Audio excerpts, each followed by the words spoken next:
할렐루야. 10월 11일 수요일 원포인트 큐티 가운데 오신 여러분들을 주님의 이름으로 사랑하고 축복합니다. 오늘 하나님께서 우리에게 주신 말씀은 로마서 9장 30절에서 33절까지의 말씀입니다. 로마서 9장 30절에서 33절까지의 말씀 다 같이 한 목소리로 읽도록 하겠습니다. 그런즉 우리가 무슨 말을 하리요?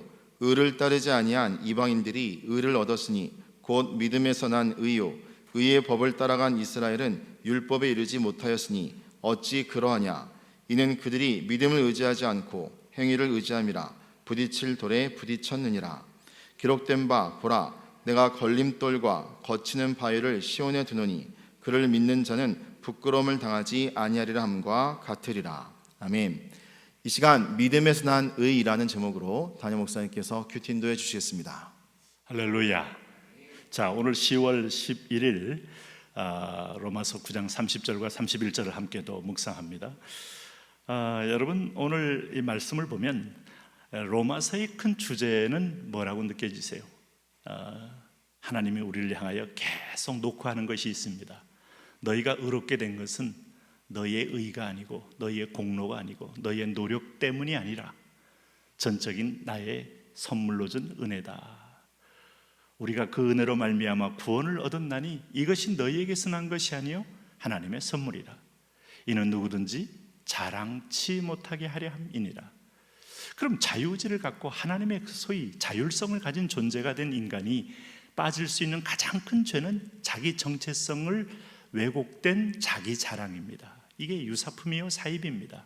내 정체성을 잃어버리고 내가 마치 하나님처럼 되겠다는 욕망의 줄을 타는 순간에 자기 자랑에 빠지고 자기를 높이고 자기 의의 근거를 찾고 자기 공로의 근거를 찾는 거예요. 그러니 이건 본질상 진노의 자식의 핵심입니다. 이 핵심 DNA는 자기 의입니다. 우리가 하나님을 떠나면서 인간은 나만의 바벨탑을 만드는 또 다른 여러분 자기 의의 성을 쌓는 존재예요. 그러니까 하나님의 자녀가 되었어도 이방인은 말할 것도 없고, 이방인에게 제일 무서운 말은 뭐예요? 자존심 상하게 하는 말이요, 이방인에게 수치심을 주는 것이요.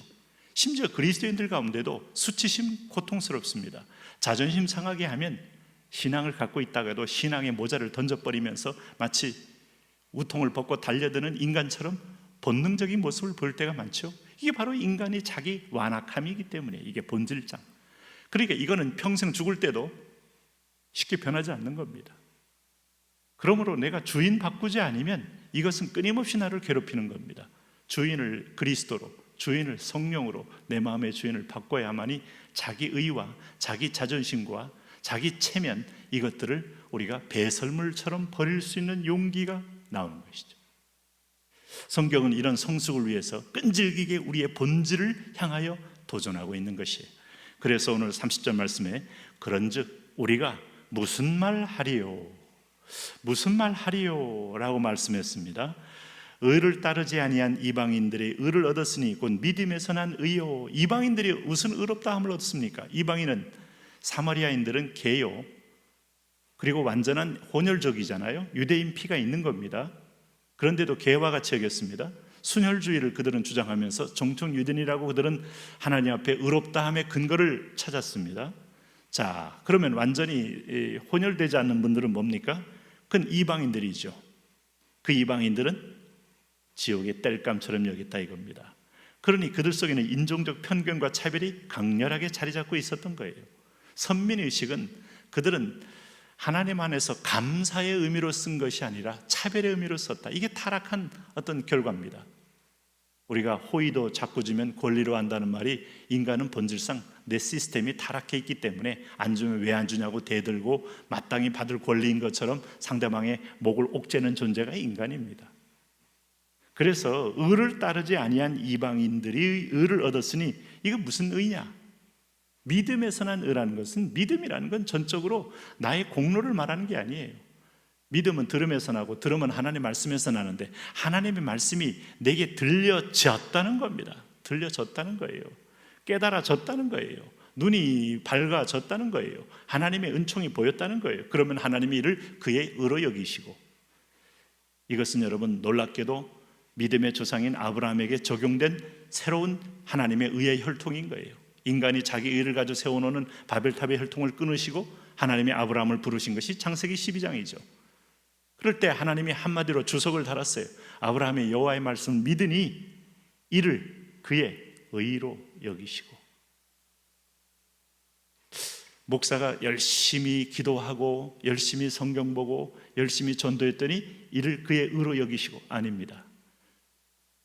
외형적으로는 전도고 외형적으로는 기도고 외형적으로는 성경 읽기가 있어도 믿음으로 하지 않는 것은 죄입니다. 믿음으로 잠을 잡니다. 하나님의 의입니다. 믿음으로 일어났습니다. 하나님의 의입니다.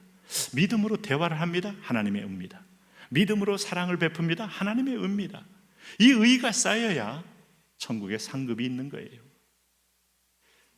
그래서 31절에 의의 법을 따라간 이스라엘은 율법에 이르지 못하였으니, 여기 의의 법은 뭐예요? 율법적 의요. 율법은 공로적인 의요. 성경은 어떤 공로도 인정하지 않아요. 믿음으로 한 행위에 대한 것들에 대한 상급을 얘기하지, 인간에게서 나온 어떤 의도 공로가 될 수 없고 그건 심판이 됩니다. 무서운 얘기죠. 그러니까 믿음의 사람은요, 영적으로 잘 분별해야 돼요. 내가 누구인지를 분별하고 내게 지금 충동질을 하는 영이 어떤 영인지도 분별해야 되고, 내 육체의 소욕이 나를 움직이느냐 성령이 나를 움직이느냐 분별해야 됩니다. 그리고 중간에 결정 능력은, 결정권은 내게 있어요. 여러분, 결정까지도 남에게 의탁하지 마세요. 마귀 때문에 졌습니다, 아니면 주변 환경 때문에 내가 이렇게 넘어졌습니다, 아니면 친구 때문에 내가 이렇게 이 지경 됐습니다, 그런 소리 하지 마세요. 정신을 차리세요. 하나님은 우리의 형상으로서 소위 정체성, 이건 내 의지적인 결정권이 내게 있다는 거예요. 그러므로 32절 말씀 보세요. 어찌 그러하냐, 이는 그들이 믿음을 의지하지 않고 행위를 의지함이라. 이게 이제 로마서의 큰 율법이냐 복음이냐 믿음이냐 행위냐, 또 아니면 디딤돌이냐 거치는 돌이냐 하는 것으로 비유하고 있는 겁니다. 똑같은 구원의 주 예수 그리스도가 등장했습니다. 어떤 사람에게는 그것이 걸림돌이 돼요. 예수님 때문에 걸려 넘어지고 그를 인정하지 않는 것은 내 안에 믿음이 없기 때문에 그를 종교적인 내 기득권을 침해하는 세력으로 본 겁니다. 지금까지 내가 이것 때문에, 유대교 때문에 잘 먹고 잘 사는데 예수가 등장하면서부터 그에게 기적도 있고 그에게 거룩성도 보이고 그에게 우리와는 비교할 수 없는 도덕성도 보이지만은 인정하기 싫었기 때문에 억지로 완악하게 내 기득권의 자리를 지키려고 했다가 예수 때문에 넘어져 지옥 간 사람들이 부지기수예요. 오늘도 내가 지금 예수님이 싫은 게 아니에요. 내가 지금 가지고 있는 것들을 잃기가 무섭고 두렵고 싫기 때문이에요. 이게 믿음입니다. 여러분, 내가 가지고 있는 걸 잃는다는 생각 때문에 예수 믿습니까? 사실은 진정으로 얻는 길을 그들은 믿음으로 볼 줄 없기 때문에, 예수 믿으면 담배도 끊어야 되고, 예수 믿으면 주일날 교회 나와서 그 골프도 못 나가고, 또 등산도 못 가고, 등산 가서 우리가 달콤하게 만나는 타임도 있는데 그것도 못 하고 등등을 볼 때 도무지 나는 그 교회라는 존재 자체가 성가신 겁니다. 양심에 가책이 나주고, 나중에 보면 교회를 혐오하고 예수 믿는 자를 혐오하게 되는 이유가 내 안에 탐욕이 너무 강하기 때문에, 이걸 지키고 빼앗길까 봐 두려움 때문이죠.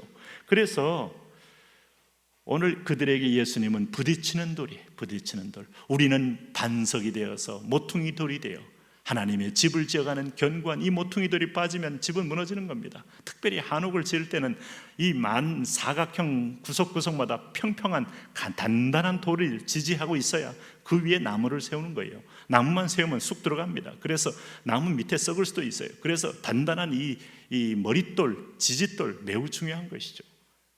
우리 인생의 존재됨의 가장 근본적인 돌이 머릿돌 대신 그리스도, 누구요? 믿는 자는 그 천국의 집을 지어가잖아요. 에베소 2장만큼 하나님의 집을 지어져가지 않습니까?